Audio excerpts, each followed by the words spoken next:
दोस्तों आज के इस वीडियो में हम लोग रेलवे ग्रुप डी एग्जाम 2018 के डॉक्यूमेंट वेरिफिकेशन के बारे में बात करने वाले हैं। जी हां दोस्तों, बहुत सारे लोगों द्वारा लगातार कमेंट बॉक्स में आजकल पूछे जा रहे हैं सवाल, और यहां पे कॉमन सा सवाल पूछा जा रहा है जो कि आपको स्क्रीन पे नजर आ रहा होगा फ्रेंड्स। जैसा कि देख सकते हो कौन कौन से डॉक्यूमेंट चाहिए जब आप लोग डॉक्यूमेंट वेरिफिकेशन में जाइएगा, तो कौन कौन से डॉक्यूमेंट लेके जाना होगा। दूसरा, कितना पुराना डॉक्यूमेंट चाहिए, वहां पे कितना पुराना लेके जाना होगा दोस्तों, 1 साल 2 साल 3 साल या फिर 6 मंथ का। उसके बाद सबसे जो इंपॉर्टेंट पॉइंट है दोस्तों वो थर्ड नंबर है कि नेम गलत हो गया या फादर नेम गलत हो गया, मदर नेम गलत हो गया या फिर डेट ऑफ बर्थ गलत हो गया है डॉक्यूमेंट्स में, और या फिर फॉर्म फिलअप करने में, तो क्या वहां पे हम लोग जाएंगे डॉक्यूमेंट वेरिफिकेशन में तो रिजेक्ट कर देगा या फिर हमको टाइम दिया जाएगा, या फिर इसका उपाय क्या है। तो दोस्तों ये सारे सवालों के जवाब इस वीडियो के अंत तक मिल जाएंगे। तो आपसे आग्रह है कि आप लोग वीडियो को जरूर अंत तक देखिएगा, और जो लोग इस चैनल पे पहली बार विजिट कर रहे हैं उनसे रिक्वेस्ट है कि चैनल को जरूर सब्सक्राइब करके बेल बटन को दबा दीजिएगा, क्योंकि रेलवे भर्ती की पल पल की अपडेट आपको देते रहते हैं इस चैनल पे। कोई भी न्यूज जो नोटिस आता है दोस्तों सबसे पहले वीडियो लेके आते हैं। तो फ्रेंड्स जैसा कि मैंने यहाँ पे स्क्रीन पे 3 प्रश्न लिया हूँ, 1 2 3, और इसमें दोस्तों एक एक करके सभी प्रश्न का यहाँ पे डिस्कशन करने वाले हैं। तो चलिए पहले प्रश्न की ओर बढ़ते हैं, कौन कौन से डॉक्यूमेंट आपको चाहिए। तो इसके लिए दोस्तों सबसे पहले आपको ऑफिशियल नोटिफिकेशन पे लेके चलता हूँ जो कि रेलवे ग्रुप डी द्वारा निकाला गया था। तो फ्रेंड्स जैसा कि आप लोग यहाँ पे देख सकते हो, मैंने ऑफिशियल नोटिफिकेशन ओपन कर रखा है रेलवे ग्रुप डी का। इसी में आपको यहाँ पे बताया गया दोस्तों डॉक्यूमेंट वेरिफिकेशन। इसमें आपको सिंपली बताया गया कि जब आप लोग एग्जाम दे लीजिएगा सीबीटी का, उसके बाद आपका पीईटी हो जाएगा, फिजिकल इफिशियंसी टेस्ट होगा, पास कर लीजिएगा। उसके बाद डॉक्यूमेंट वेरिफिकेशन के लिए आपको बुला लिया जाएगा और सारा डॉक्यूमेंट आपका चेक होगा, ओरिजिनल और जो भी आपका फोटोकॉपी होगा वो मिला जुला के। उसके बाद दोस्तों आपका बोला गया कि अगर 2 कैंडिडेट्स हैं, दोनों का नंबर सेम आ गया, मान लीजिए इनका 75 नंबर आ गया, आपका भी 75 नंबर है, तो किसको यहाँ पे मिलेगा जॉब। तो इसमें आपको प्रेफरेंस मिलेगा दोस्तों जो लोग एज में ज़्यादा हैं। जैसे देखिए ये 23 साल के हैं, ये 25 साल के हैं, दोनों का 75 नंबर है, तो जो 25 साल वाले हैं इनको जॉब मिल जाएगा दोस्तों। तो ऐसा आपका केस यहाँ पे बताया गया है सेकंड वाले पैरा में कि older person shall be given higher seniority. उसके बाद आपको बोला गया है कि बाद में आपको मेडिकल फिटनेस टेस्ट भी पास करना होगा, तभी आपको जॉब के लिए एलिजिबल हो, वरना यहाँ से भी आपको छांट दिया जाएगा अगर मेडिकल फिटनेस पास नहीं करते हो। अब चलिए लेके चलता हूँ पैरा नंबर 17 पॉइंट में आपको दिया गया है सारा चीज कि कौन कौन से डॉक्यूमेंट आपको ले जाने हैं। यहाँ पे आ गया हूँ दोस्तों, देख सकते हो 17 नंबर में verification of original documents and format of certificate, जो भी आपका डॉक्यूमेंट है वो और सर्टिफिकेट कौन कौन से होने चाहिए। सबसे पहले तो दोस्तों रेलवे द्वारा जितने भी डॉक्यूमेंट्स मांगे गए हैं वो आपको सबसे पहले बता देता हूँ। उसके बाद आपको एक एक करके दोस्तों ओबीसी का क्या क्या चाहिए, एससी कैंडिडेट को क्या क्या चाहिए, एसटी को क्या क्या चाहिए, और जनरल को क्या क्या चाहिए, और ओएच पीएच वालों को क्या क्या चाहिए, सभी को अलग अलग से बता दूंगा। सबसे पहले जितने डॉक्यूमेंट मांगे गए हैं वो पहले एक बार आपको बता देता हूँ। पहला जो आपका पॉइंट है दोस्तों, इसमें आपको मांगा गया है मैट्रिकुलेशन या हायर स्कूल एग्जामिनेशन सर्टिफिकेट, यानी 10th का आपको मांगा गया है सर्टिफिकेट, 10th का मार्कशीट सबसे पहला। उसके बाद दूसरा आपको एनसीवीटी एससीवीटी सर्टिफिकेट, जो भी आप लोग आईटीआई के हो उसका सर्टिफिकेट। तीसरा SC ST certificate in the format, जो फॉर्मेट दिया गया है रेलवे द्वारा उसके रिगार्डिंग। फिर चौथा OBC NCL OBC non creamy layer का सर्टिफिकेट। उसके बाद पांचवा non creamy layer declaration by OBC, आपके पास एक डिक्लेरेशन फॉर्म होगा जिसमें आपके फादर्स का साइन और आपका होगा डिक्लेयर करने के लिए कि हाँ मैं एनसीएल से हूँ, नॉन क्रीमी लेयर हूँ, उसका सर्टिफिकेट। उसके बाद 70.6 income certificate for waiving examination fee, जो इकोनॉमिकली बैकवर्ड बन के आप लोग भरे हो फॉर्म, जिसका फॉर्म में पैसा 250 रुपया लग रहा था, 250 रुपया, जिसका 500 भी लग रहा था उसका 250 लगा है इकोनॉमिकली बैकवर्ड, तो उनके लिए अलग से आपको सर्टिफिकेट चाहिए। उसके बाद ओरिजिनल डिस्चार्ज सर्टिफिकेट, अगर आप लोग कहीं जॉब कर रहे हो और फॉर्म भरे हो रेलवे ग्रुप डी का, तो आप लोग डिस्चार्ज सर्टिफिकेट आपको चाहिए एक सर्विसमैन के लिए। उसके बाद दोस्तों आपको यहाँ पे चाहिए, सॉरी ये जो आपका होगा एक सर्विसमैन के लिए है, आपके लिए नहीं है। उसके बाद है photocopy of both sides of Aadhaar card, Aadhaar card का दोनों तरफ का फोटोकॉपी। उसके बाद medical certificate for profession person with disability, जो पीडब्ल्यूडी कैंडिडेट्स है ओएच पीएच वीएच, उनके लिए आपको मेडिकल सर्टिफिकेट चाहिए। उसके बाद 10 नंबर पे NOC from the serving employ, NOC चाहिए जो आपका अगर कहीं पे आप लोग जॉब कर रहे हो तो उस जॉब को छोड़ चुके हो, इसका सर्टिफिकेट चाहिए एनओसी, तभी आप लोग रेलवे ग्रुप डी में अपॉइंट किए जाइएगा। उसके बाद 11 नंबर पे है NOC from serving defence personnel, अगर आप लोग डिफेंस में जॉब कर रहे हो, मिलिट्री में, एयरफोर्स में, नेवी में, तो वहां से भी आपको एनओसी चाहिए। माइनॉरिटी कम्युनिटी डिक्लेरेशन, अगर आप लोग माइनॉरिटी कम्युनिटी से बिलोंग करते हो, मतलब मुस्लिम हो, सिख हो, ये सब हो, ईसाई हो, तो उसका आपको सर्टिफिकेट चाहिए।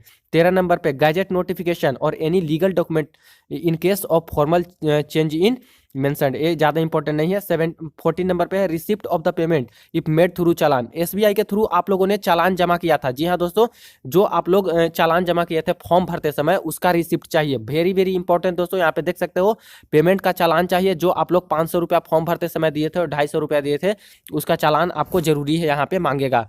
बाद में बताऊंगा कि अगर नहीं है आपके पास तो क्या करना चाहिए। उसके बाद है 15 नंबर में self certification by the transgender, जो ट्रांसजेंडर कैंडिडेट है जो उनके लिए आपको सेल्फ सर्टिफिकेशन चाहिए। उसके बाद 16 नंबर पे जम्मू कश्मीर डोमिसाइल वाले सर्टिफिकेट, जो जम्मू कश्मीर के निवासी हैं उनका अलग से लगेगा। उसके बाद डिग्री ऑफ डाइवोर्स, जो डाइवोर्स है उनका अलग से लगेगा। उसके बाद डेथ सर्टिफिकेट, जो स्पॉस आपके मतलब विडो हो गए या फिर विधुर हो गए, ये सब विधवा विधुर के लिए अलग से आपको सर्टिफिकेट यहाँ पे लगने वाला है। और यहाँ पे एक लास्ट है एक सर्विसमैन कैंडिडेट के लिए यहाँ पे बताया गया है कुछ कुछ बात। तो दोस्तों लगभग आपके 17 से 18 सर्टिफिकेट आपको चाहिए। लेकिन दोस्तों ये सभी लोगों के लिए जरूरत नहीं है कि ये 17 से 18 सर्टिफिकेट चाहिए। ओबीसी के लिए कुछ चाहिए होगा, एससी के लिए कुछ चाहिए होगा, एसटी के लिए कुछ चाहिए होगा, जनरल के लिए कुछ चाहिए होगा। तो चलिए जनरल कैंडिडेट की बात करते हैं, मतलब कि हम लोग ऐसे करके, जैसे एक सर्विसमैन का नहीं, सिंपल कैंडिडेट का, जो फ्रेशर्स हैं उनके लिए मैं यहाँ पे बात करता हूँ। तो चलिए सबसे पहले हम लोग आते हैं ओबीसी कैंडिडेट के लिए। तो अगर आप लोग दोस्तों ओबीसी कैंडिडेट हो तो यहाँ पे बता रहा हूँ, नोट करिएगा। ये तो आपको चाहिए ही चाहिए, मैट्रिकुलेशन का सर्टिफिकेट आपको चाहिए, 10th पास हो उसका सर्टिफिकेट चाहिए। उसके बाद अगर आप लोग के पास आईटीआई से वहां से भरे हो तो आईटीआई भी आप लोग दे दीजिएगा, इसको बनवा लीजिए, ये भी बनवा लीजिए अगर भूल गए हैं तो। उसके बाद आपको यहाँ पे क्या चाहिए, आप लोग ओबीसी हैं तो एससी एसटी वाला तो आपको जरूरत नहीं है। दूसरा आपको यहाँ पे पड़ेगा जरूरत जो है ओबीसी एनसीएल सर्टिफिकेट, जो नॉन क्रीमी लेयर। और क्रीमी लेयर और नॉन क्रीमी लेयर का आपको आइडिया पता होगा दोस्तों, जिनका पूरा फैमिली इनकम एक साल में, एक साल का पूरा फैमिली इनकम अगर 8 लाख हो, 8 लाख से नीचे, तो आप लोग नॉन क्रीमी लेयर में आते हो। और पूरे फैमिली का एक साल का इनकम अगर 8 लाख से ऊपर हो जाता है तो आप लोग क्रीमी लेयर में आते हो, तो आपको वहां पे फायदा नहीं मिलेगा। तो अगर 8 लाख से कम है आपका, एक साल में जितना भी आपके पूरे फैमिली है उनका पैसा एक साल में 8 लाख से कम कमाते हैं, तो आप लोग ये सर्टिफिकेट जरूर बनवा लीजिएगा। अगर ज्यादा है तो आपको इसका लाभ नहीं उठा पाएंगे आप लोग। उसके बाद नेक्स्ट सर्टिफिकेट इसमें चाहिए दोस्तों ओबीसी वालों के लिए, नॉन क्रीमी लेयर का ये डिक्लेरेशन फॉर्म, जो कि नीचे आपको बताया गया है इसी में। उसके बाद इनकम सर्टिफिकेट आपको चाहिए दोस्तों, ये तो आपका है कि जो इकोनॉमिकली बैकवर्ड क्लास भर के फॉर्म भरे हैं इनके लिए, आपको ये जरूरत नहीं है ओबीसी वालों के लिए। उसके बाद दोस्तों यहाँ पे है ओरिजिनल डिस्चार्ज, ये भी नहीं जरूरत है। फोटोकॉपी ऑफ बोथ, ये भी आपको जरूरी है, photocopy of both side of Aadhaar card आपको चाहिए। फिर अगर आप लोग पीडब्ल्यूडी कैंडिडेट हो तो आपको मेडिकल सर्टिफिकेट चाहिए। अगर आप लोग कहीं जॉब कर रहे हो तो आपको एनओसी भी चाहिए। और उसके बाद आप डिफेंस में जॉब कर रहे हो तो वहाँ का भी एनओसी चाहिए। अगर आप लोग हिंदू मुस्लिम सिख और मुस्लिम या फिर ईसाई हो तो आपका माइनॉरिटी कम्युनिटी डिक्लेरेशन भी चाहिए। उसके बाद रिसिप्ट ऑफ पेमेंट सभी को चाहिए जो आप लोग फॉर्म भरे थे उस समय का। और यहाँ पे जम्मू कश्मीर के निवासी हो तो ये भी चाहिए। यानी कि दोस्तों अगर डाइवोर्स्ड हो तो ये भी डॉक्यूमेंट चाहिए। यानी मिला जुला के आप लोग यहाँ पे देख सकते हो कि सभी का यहाँ पे सेम टू सेम उतना ही चाहिए आसपास के हिसाब से। अगर एससी कैंडिडेट आप लोग हो दोस्तों तो यहाँ पे ओबीसी का छोड़ के आपको एससी एसटी का चाहिए सर्टिफिकेट। एसटी कैंडिडेट हो फिर भी आपको एसटी का चाहिए, ये तो चाहिए मैट्रिकुलेशन वाले। अगर आईटीआई हो तो आईटीआई वाले भी चाहिए। नॉन क्रीमी लेयर आपको नहीं चाहिए। इनकम सर्टिफिकेट ये वाला भी आपको नहीं चाहिए। उसके बाद है ओरिजिनल डिस्चार्ज सर्टिफिकेट, अगर एक्स सर्विसमैन हो तो आपको ये चाहिए। फोटोकॉपी बोथ साइड आधार कार्ड ये चाहिए। मेडिकल सर्टिफिकेट अगर पीडब्ल्यूडी में आते हो तो आपको चाहिए। एनओसी फ्रॉम सर्विंग एम्प्लॉइज, अगर आप लोग कोई सरकारी जॉब कर रहे हो तो ये वाला भी चाहिए आपको। फिर अगर डिफेंस में काम कर रहे हो अभी तो ये वाला चाहिए। माइनॉरिटी कम्युनिटी, अगर आप लोग सिख ईसाई हो तो इसका भी चाहिए आपको। और उसके बाद दोस्तों आपको यहाँ पे रिसिप्ट ऑफ पेमेंट ये भी आपको चाहिए। और self certification bye transgender.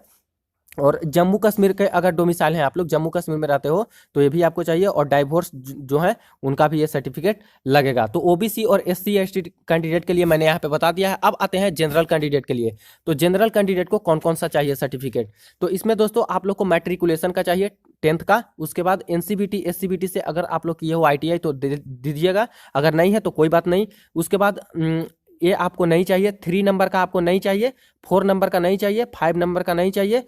Income certificate ये भी आपको नहीं चाहिए 6 नंबर का। ओरिजिनल डिस्चार्ज, अगर आप लोग एक सर्विसमैन हो और जनरल में हो तो ये चाहिए। Photocopy of both side Aadhaar card ये भी चाहिए। मेडिकल सर्टिफिकेट, अगर आप लोग जनरल भी हो और पीडब्ल्यूडी कैंडिडेट में आते हो ओएच पीएच वीएच में तो भी आपको ये चाहिए होगा। अगर नहीं है आप लोग दिव्यांग तो आप लोग को नहीं जरूरत है उसका। फिर एनओसी फ्रॉम सर्विंग एम्प्लॉय, अगर आप लोग कोई सर्विस कर रहे हो कहीं गवर्नमेंट जॉब तो ये वाला चाहिए आपको।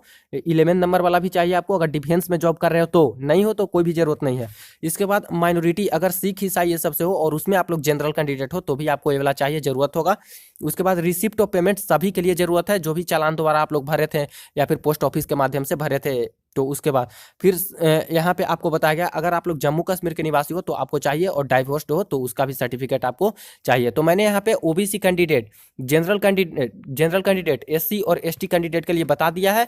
और बाकी दोस्तों यहाँ पे जो आप लोग ओएच कैंडिडेट हैं, पीडब्ल्यूडी कैंडिडेट्स हैं, तो उनके लिए भी सेम टू सेम यही रूल होगा। जो भी आपको चाहिए सभी चीज़ का यहाँ पे ले जाना है। सिर्फ और सिर्फ ओएच पीएच है तो अगर ओबीसी से है तो ओबीसी वाला ले जाइएगा, एससी कैंडिडेट है तो एससी वाला आप लोग ले जाइएगा। अब पीडब्ल्यूडी का तो आपको जरूरत है ही।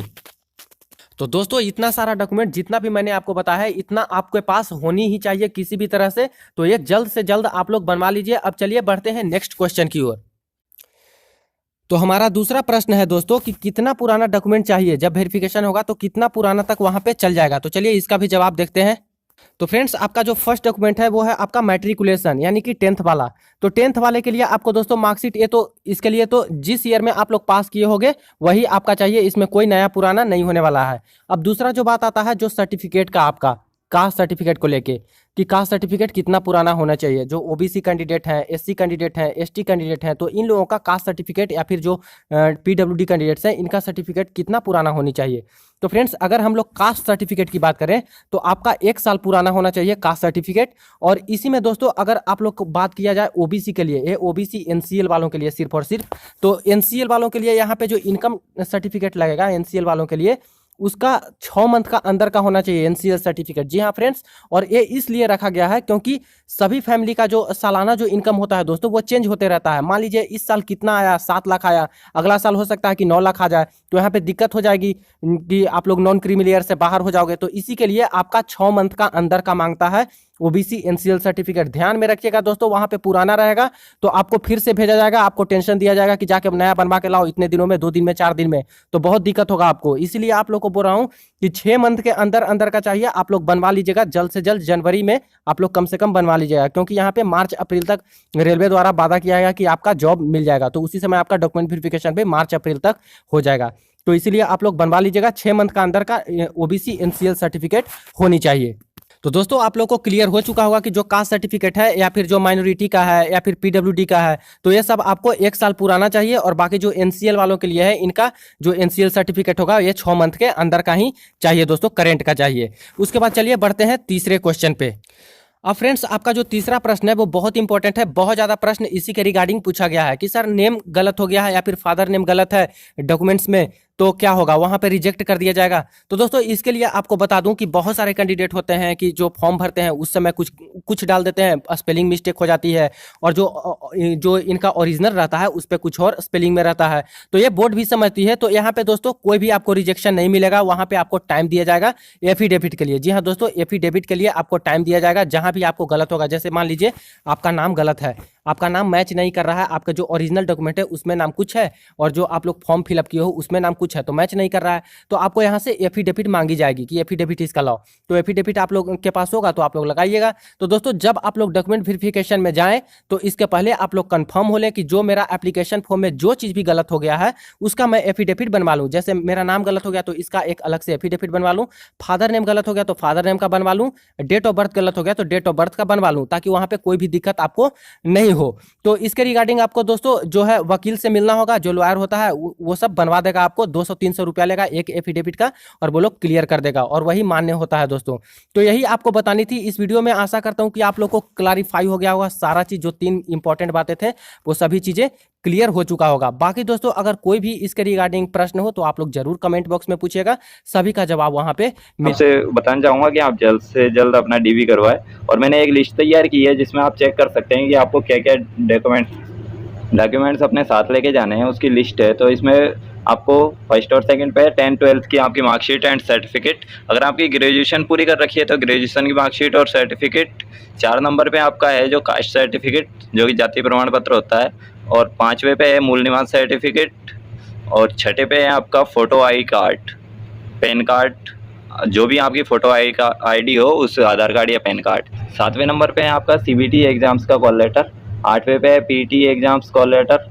9वें पे आपको 2 करेक्टर सर्टिफिकेट बनवाने हैं आपके, जो चरित्र प्रमाण पत्र है वो आप रजिस्टर्ड ऑफिसर से या फिर आपके स्कूल में अंदर जो स्कूल या कॉलेज के जो आपने लास्ट पास आउट किया है वहाँ से भी आप ये बनवा सकते हैं। साथ ही आपको 10 पासपोर्ट साइज फ़ोटो आपको चाहिएंगे, जो कि आपने एग्ज़ाम फॉर्म जब फिल किया था उस टाइम जो पासपोर्ट साइज फ़ोटो लगाए थे वो आपको सबमिट करने हैं। इसके अलावा 11वें नंबर पे मैंने लिखा है ऑल एजुकेशन क्वालिफिकेशन सर्टिफिकेट, जो भी आपके सर्टिफिकेट्स है वो आपको लेके जाने हैं साथ में, और आप जाइए अपना डीवी कराइए। बेस्ट ऑफ लक सभी को। कोलकाता बोर्ड 2018 की वेटिंग कैंडिडेट्स के लिए एक ग्रुप बनाया गया है, जिसका व्हाट्सएप ग्रुप, जिसका लिंक डिस्क्रिप्शन में दिया गया है, वहाँ से ग्रुप को ज्वाइन कर सकते हैं। मेरे द्वारा दी गई जानकारी आपको अच्छी लगी तो वीडियो को लाइक कीजिए और सब्सक्राइब करके बेल आइकन को दबा दीजिए, जिससे आपको जैसे ही नई वीडियो अपलोड होती है तुरंत